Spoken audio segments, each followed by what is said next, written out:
Welcome to my channel. What if you could practice English every single day without books, without stress, and without long lessons? What if normal life, cooking, walking, shopping, talking, could secretly teach you English faster? Stay with me, because in this video, you will see how simple daily situations train your brain. And the strange part is this: when you do them the right way, you start to feel different in only 7 days. Let's start together, and you will understand why small practice can make a big change. Before we begin our first chapter, take 1 second and hit subscribe, like this video, and write a comment saying, "I'm ready."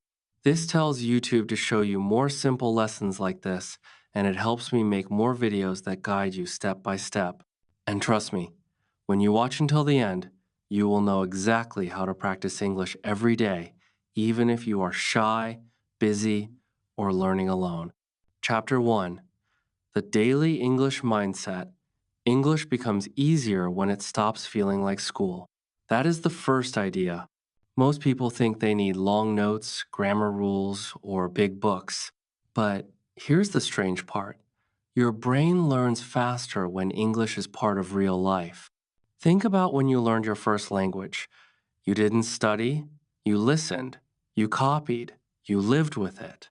This is the mindset I want you to have. We do not study English. We live with English. When you wake up, when you move, when you think, English is there like a small friend whispering in your ear. Most learners never notice this simple truth. They wait for study time and miss hundreds of small moments every day. Let me show you what changed everything for me. I started to describe my actions in English. Simple sentences, no pressure. I am brushing my teeth. I am making tea. I am opening the window. It felt almost silly at first, but my brain loved it. Suddenly, English was not a subject. It was part of my day. And the more I did it, the less I was afraid of speaking. But how do we make this even more powerful? How do we train our mouth, our ears, and our confidence at the same time? That's where shadowing comes in, and it is the next big step. Chapter 2: Shadowing. Copy, repeat, learn. Shadowing sounds complicated, but it is simple.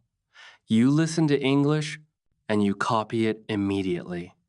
You try to speak with the same rhythm, the same music, the same speed. Not perfect, just close. Most people think this is strange, but it works fast.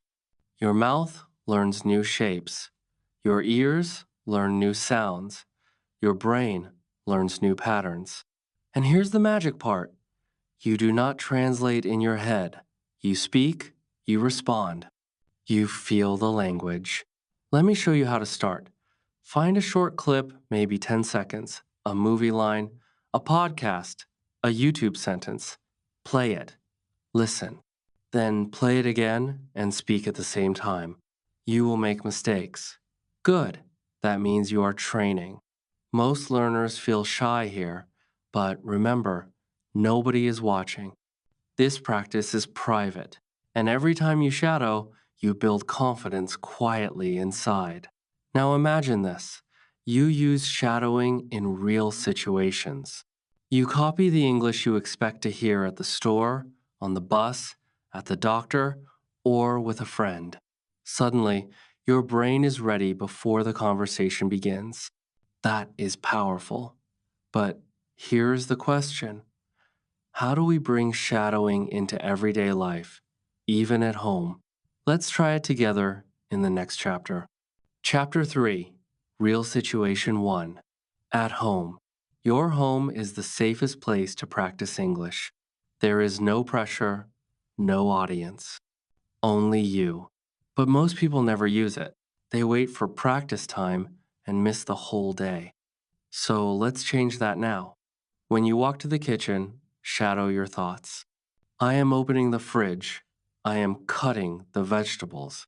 I am making rice. It sounds simple, but it rewires your brain.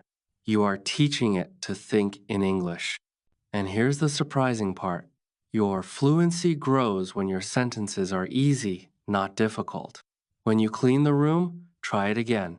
I am picking up the clothes. I am wiping the table. I am throwing the trash. Say it softly. Whisper it if you want. The goal is rhythm, not perfection. And if you want a challenge, play a short English video and copy the speaker while you move around. This feels real. Your body moves, your voice moves, your brain connects everything. Suddenly, English is not study, it becomes life. Let me show you what changed for many learners. After a few days, they begin to answer themselves in English. They ask questions like, "Where did I put my keys?" They respond, "On the table." This is a small moment, but it is a big victory. Because if English can live inside your home, it can live anywhere. And once you feel comfortable at home, the next step becomes exciting, taking English outside into the real world. Chapter 4, Real Situation 2. Outside. Going outside can feel scary. Markets are noisy. People talk fast. Signs, prices, questions, everything moves. But here's the interesting secret. You can practice English outside even when nobody is speaking English to you. Watch what happens. You walk into a shop. In your head, you shadow a simple conversation. "Hello? Do you have this in a smaller size? How much is it?" "Thank you so much." You whisper it softly, like practice. Your brain prepares. Then, one day, someone actually speaks English to you, and you are ready. Most people never notice this training, but it is powerful. When you sit on a bus, describe what you see. The bus is crowded, a child is laughing, an old man is reading. You are building sentences gently, no pressure. And when you see signs or ads, read them out loud. Feel the rhythm. Let your mouth move. Something surprising starts to happen. Your brain begins to speak before your fear shows up. You answer faster. You think clearer. You hesitate less. And all this happens without long study sessions. Just real life plus shadowing.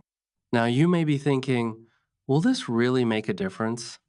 Let me show you what usually happens when someone practices like this for 7 days. Chapter 5, 7 Days of Change. Day 1 feels new. You try shadowing, you describe actions, you speak softly at home. It is fun, but also strange. Day 2 feels a little easier. Your brain remembers some phrases. You start to enjoy the small wins. But here's the shock. Many people quit here because they think nothing is happening. They are wrong. Inside the brain, connections are forming. On day 3 and 4, something changes. Words come a little faster. You catch sounds you never heard before. You stop translating some sentences. And that is huge. Most learners never notice this moment. They only see mistakes. But mistakes mean progress. On day 5, you start to feel brave. You answer the mirror. You talk to yourself while cooking. You laugh at your own practice, but you continue. On day 6, English feels lighter. You do not push. You do not force. You just live with it. Then day 7 arrives. Suddenly, a simple, real situation comes, maybe a message, a call, or a question, and you speak. Not perfect, not fancy, but clear. And you realize something important. Daily practice works. The journey does not end here. In fact, this is only the beginning. So, how do we keep this going without losing energy? Chapter 6. Make English part of your life. The secret is not big effort. The secret is small, daily steps. 10 minutes here, 5 minutes there.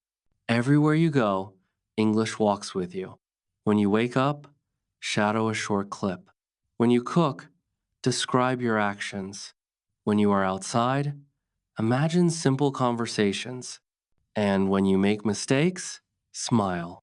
Most people think mistakes are bad, but they are not. They are teachers. The moment you stop fearing them, everything changes. Let me show you what helps many learners continue. They keep a little notebook, not for rules, for victories. Today I spoke to a shopkeeper. Today I shadowed 5 minutes. Today I understood a new phrase. These small wins build confidence quietly, and confidence is what moves you forward. Over time, English stops being something you learn. It becomes something you live through. You feel progress. You feel stronger. And one day, you realize you are speaking more than you are thinking. That is fluency beginning. Stay patient, stay curious, and stay kind to yourself. Your future self will thank you for every simple practice you did today.